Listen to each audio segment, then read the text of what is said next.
I'm John Van Auken, and I'm speaking to you from the Meditation Garden here at ARE headquarters in Virginia Beach. Edgar Cayce, in a deep meditative trance, felt that he was attuned to the universal consciousness. And from that state, he said that the revelation represented aspects within each one of us, physical, mental, and spiritual. He said that these forces were struggling to awaken emotionally, mentally, and spiritually.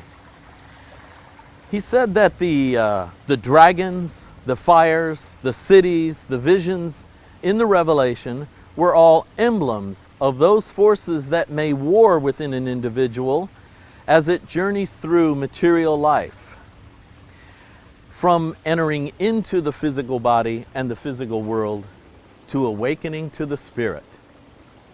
As Charles Thomas Cayce mentioned, Edgar Cayce correlated the 7 chakras with the 7 churches, and the messages to each of these churches are insights and guidelines for us to use in awakening our 7 spiritual centers.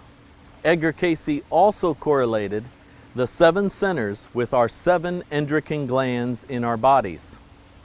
An artist who worked with the first group to study Cayce concepts on the 7 spiritual centers illustrated these ideas.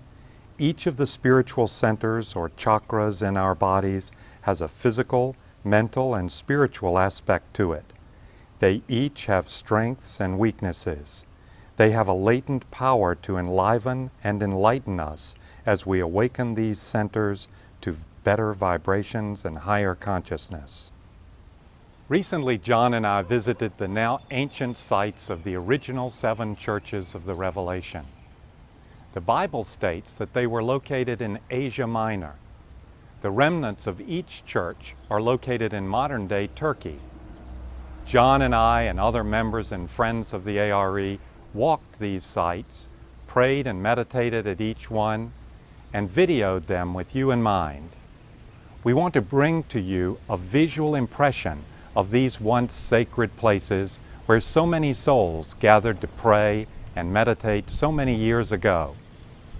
As John and I guide you through these spiritual centers, we hope these images and concepts will awaken something in you, helping you to feel the spirit and light within yourself. Before we begin the journey through the 7 spiritual centers, let's take a look at the location where the disciple John actually experienced the vision of the revelation. The disciple John had been exiled to the Greek island of Patmos. Here's a mural depicting the island as it may have looked in those historic times. It was a small, isolated island. Today, a little white chapel honors the spot where John had the vision. Exiling John to Patmos must have seemed like the perfect way to get him out of circulation and put an end to his troublesome teaching. But what it actually did was give him more time in prayer and meditation, which eventually brought him the amazing vision and message that we study today. In a cave-like sanctuary, John began his vision.